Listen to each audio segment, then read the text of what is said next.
الكبيدات وصفة قنبلة لترطيب الشعر المدقدق والحرش والناشف والمقصف.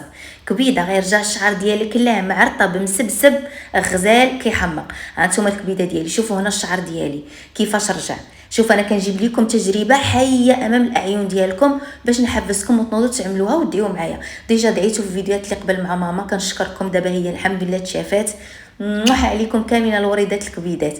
المهم كتشوفي شعري عامل فحال شي هيدوره، كان مصبوغ 3 المرات، صبغته باللون الاسود خلال غير شي شهرين. من بعد عملت له سحب اللون، البنات كتعرفوا سحب اللون. دابا عاد البحر والكلور، الماء ديال لابسين فيه الكلور، الماء البحر فيه الملحه. المهم الشعر مدقدق ومقصف. واليوم غنعتنيو بالشعر وبالوجه كذلك كيفاش يرجع رطيطب وكذلك بويوض ومزيون. المهم الكبيدات ديالي الوصفه راها سهله منزليه 100%، غزاله، المكونات موجوده وبسيطه وسهله كيف ما عودتكم. اول حاجه واقيلا نسيت ما سلمتش لكم الكبيدات، كنتمنى تكونوا بخير وعلى خير. كنحماق عليكم وبوسه كبيره لكم، شكرا على دعواتكم. الكبيده ديالي شوفوا دابا انا فاكانسي يعني عطله ديالي هذه وما بغيتش ننساكم، ما نسيتكمش نتوما. ما تنسونيش من اللايكات ديالكم، الله يكبر بكم والله ينوركم ويخليكم ديما غزالات وفنات وريدات. المهم البنات واللي ما مشتركش يشترك، ما ينساش ما تنساوش دوزوا عندي الانستغرام، راني كنحط فيه دابا ستوريات واليوميات ديالي ديال البحر وهيدا. المهم البنات كيف ما شفتوا هنايا هذه الملوخيه.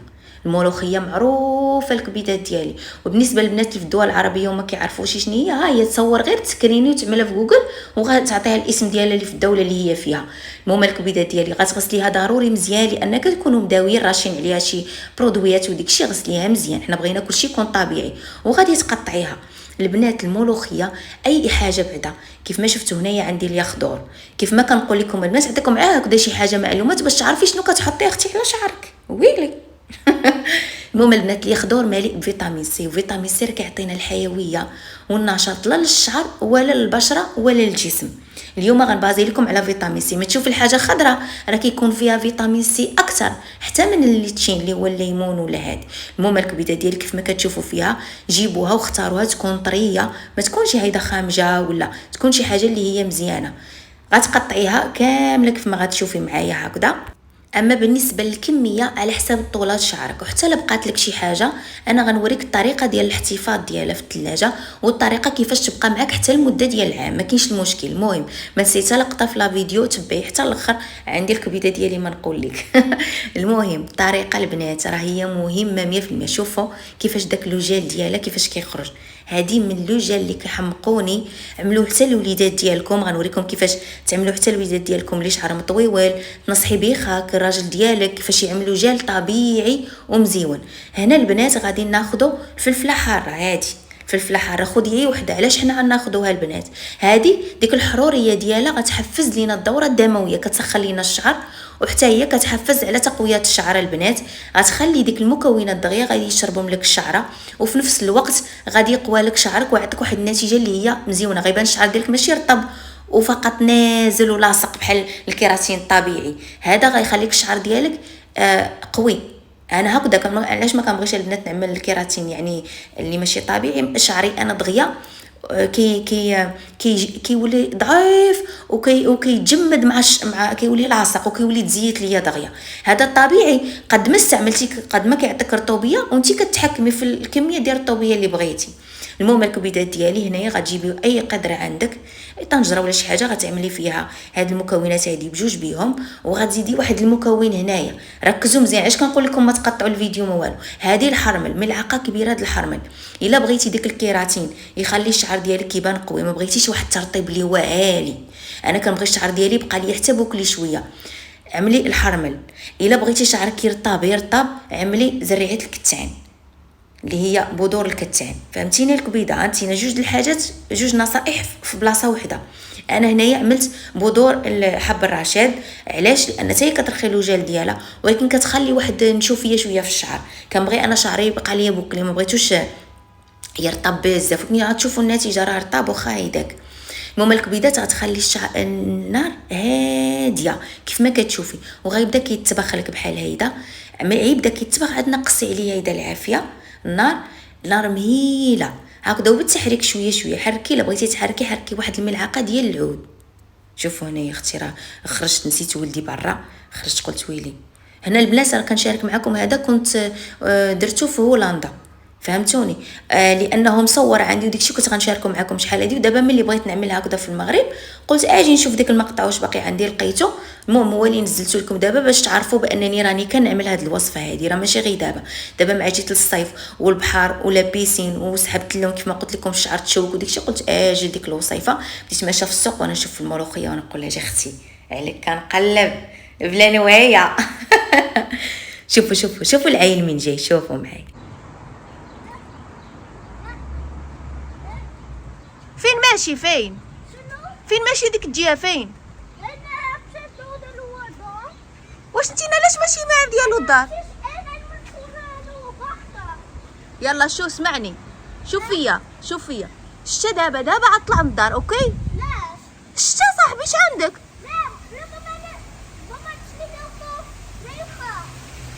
ودا ها هو دابا شفتي شتا كيفاش كتزيد طيح. دابا عطلع انا ما نعاودش الهضره عتسخفني. طلع. ايوا هانتوما الكبيدات دخلت مع اللحظه الحاسمه. هانتوما شوفوا. المهم البنات ركزوا معاه راه كيفيض. هانتوما كتشوفوا انا مبغيتش نقطع هاد اللقطات باش كيبقى داكشي اختي على طبيعته.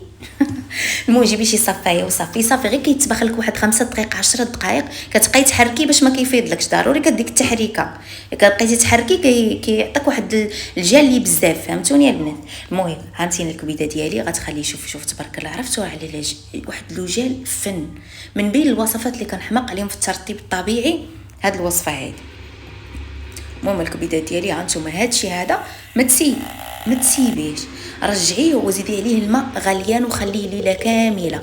وهذا من بعد تقدري تطحنيه في المولينيكس من بعد واحد ليله طحنيه وتصفيه مثلا في الصفايه اولا في شي زفايده ديال حياتي ديك الزيوفه رقاقين وكتخبعيه في الثلاجه في الفريزر. تخبعيه حتى 6 شهور ما كاينش مشكل، حتى تبغي تعمليه وديري على الشعيور ديالك. شوفوا الكبيدات ديالي شوفوا على جال غزال غير هذا يكفي انك تعمليه على الشعر ديالك. انا غنضيف ليه بعض الاضافات بعض الزيوت تقدري غنعطيك البدائل، يعني اللي ما عندكش شي زيت ضيفي ليه زيت اخر. نتوما كتعرفوني دائما كيعجبني نعطيكم البدائل. شوفوا الكبيدات ديالي شوفوا الجل ما كيتقطعش مره. هنايا ضفت زيت زيتون ديال التجميل اللي ما مالحش مره، وزيت زيتون باش الا كان عندك نتينا اللي طبيعي اللي كنشريوه من عند البقال العادي غتعمليه في حمام مريم. يعني في الحمام مريم حتى غيمشيو له دوك الزيوت راك عارفه، ولا تقدري تعوضيه بزيت السمسم مثلا. اي زيت عندك هنا طبيعي ماشي مشكل. المهم الزيوت انا اللي عملتهم هادو باش تعرفوا. هذا البنات اللي عندي هنايا زيت الحلبه وزيت ديال الارغان وزيت الخروع. هذا من الزيوت اللي كنحماق عليهم غزالين اللي جربتهم في هذه الفتره البنات اللي كنت قطعت شعري عقلته وقلت لكم غادي ندير حاجات واللي غيطولوا لي الشعر ديالي ويقوي. شفتوا واخا كنسحب اللون واخا كنصبغ واخا كنجرب التجارب العجيبه الشعر ديالي نتوما كتشوفوا الحمد لله. المهم الكبيدات ديالي غتخلطي الزيت اللي عندك حتى زيت جوز الهند مزيون زيت اللوز الحلو غزال. هنا البنات شوفوا انا كنت سحبت اللون ديال الشعر ودابا شفتو زاد تفتح مع البحر ومع داكشي. هنا البنات غادي تحطيه على الشعر ديالك. خاصك تعرفي هي هذا الجل هذا كيكون خفيف، يعني ضروري من بعد تعمليه فويطه على شعرك. شوفوا الكبيده ديالي. وحاجه عاوتاني خاصك تحكي فروه الراس، حكيها ماشي بزاف غير بهذه الطريقه دي ماشي بالضفار لا بالراحه ديال الاصابع ديال هذه الراحه ديال الاصابع ديك الفوقانيه.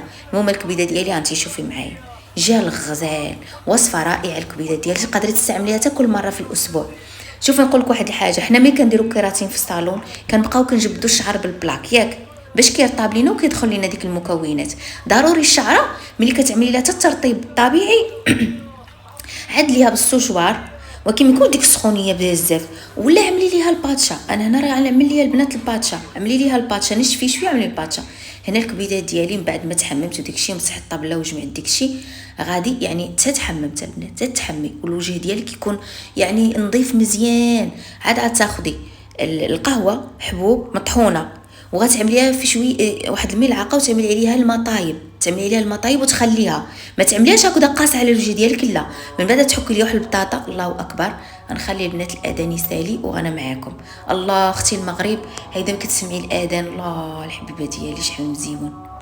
المهم الكبيده قلت لك كتحكي واحد البطاطا وكتعصريها كتاخدي غير الماء ديالها وكتزيديها على ديك القهوه ملي كتكون شاخت هي كتخليها وكتعصري الليمون ماشي هذا الليتشين ماشي الليمون سيترون لا ليتشين اللي هو البرتقال، كتعصري شويه عليها، ومن بعد كتعمليها هكذا على الوجه ديالك، كتعمليها على الوجه ديالك بحال هكذا، كتحطيها واحد الطبقه هيدا، ومن بعد عاد كتبداي تفركي بشويه بشويه. عليك اختي الصيف دابا ما تعمليش السيترون وداك الحامض وديك الشيء وادي، لا غير هذه كتخليها واحد 10 ديال الدقائق حتى لربع ساعه، وإلا نشفات زيدي عليها شويه مثلا ديك الماء البطاطا اللي بقالك شويه ولا شويه د الماء باش تتفزقيها، وبداي كدوري بشكل دائري وعملتها تحت العوينات ديالك، كتحيد الانتفاخات وكتحيد السمر تحت العيون. دابا اختي راه الصيف كنباتو سهرانين اختي، شني ولاو الناموس والصهد، لا اله الا الله اختي، وضروري كيولوا عندنا الهالات. وتقدري تاخدي حتى الطريفات ديال البرتقال تحطيهم تحت العوينات ديالك وتشكي اختي وسترخاي ليا مع راساتك اختي وتصنتي ليا العظيماتك.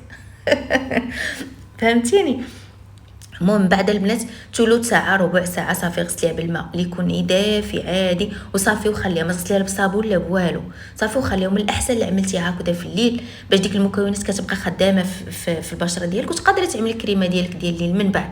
المهم ما تغسليها لا بالصابون لا بوالو باش ديك المكونات كتبقى كتخدم في الذات، راه كتبيض البشره، كتوحد اللون ديال البشره، وكذلك التصبغات. ان شاء الله في الفيديو المقبل غنعمل معكم واحد العنايه اللي هي مشدده، كنوجد لواحد الحفله لواحد المناسبه. هانتوما البنات في الانستغرام شوفوا الكبيدات ديالي، هانتوما شوفوا كيفاش كيتفاعلوا معايا ما شاء الله عليهم. وكانوا هاد الوصفه هذه ديال الشعر كنت غنزلها في الانستغرام، ودابا غنواعدهم بانني غنزل لهم حتى وصفه في الانستغرام، لان جا التصويت قاد اليوتيوب تقريبا قاد الانستغرام.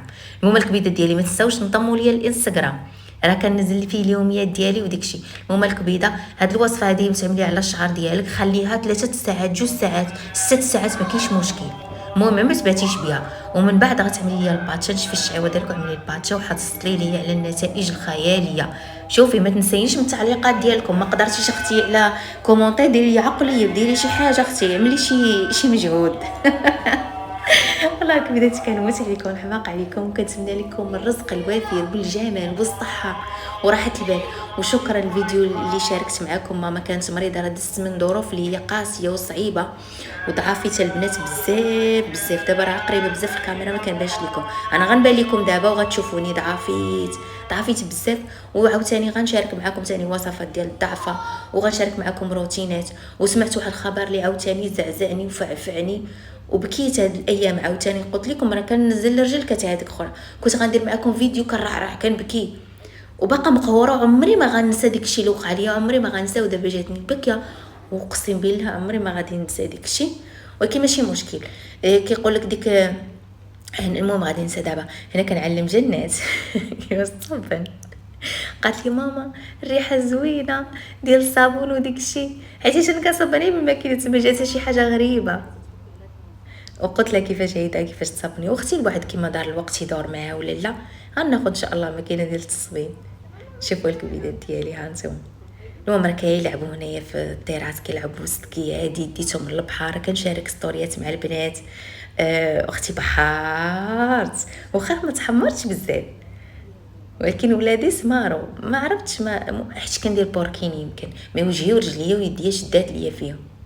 هي كتصبر. هما الكبيدات ديالي كنتمنى تكونوا بخير وعلى خير، وكنتمنى لكم الرزق الوافر. ما تنساوش تعملوا هذه الوصفه هذه ديال راها غزاله. ونتلاقاو في الفيديو المقبل. شكرا على المشاهده ديالكم. شفتوا شحال البنات ضعفيت واختي الهموم، واش غنديروا؟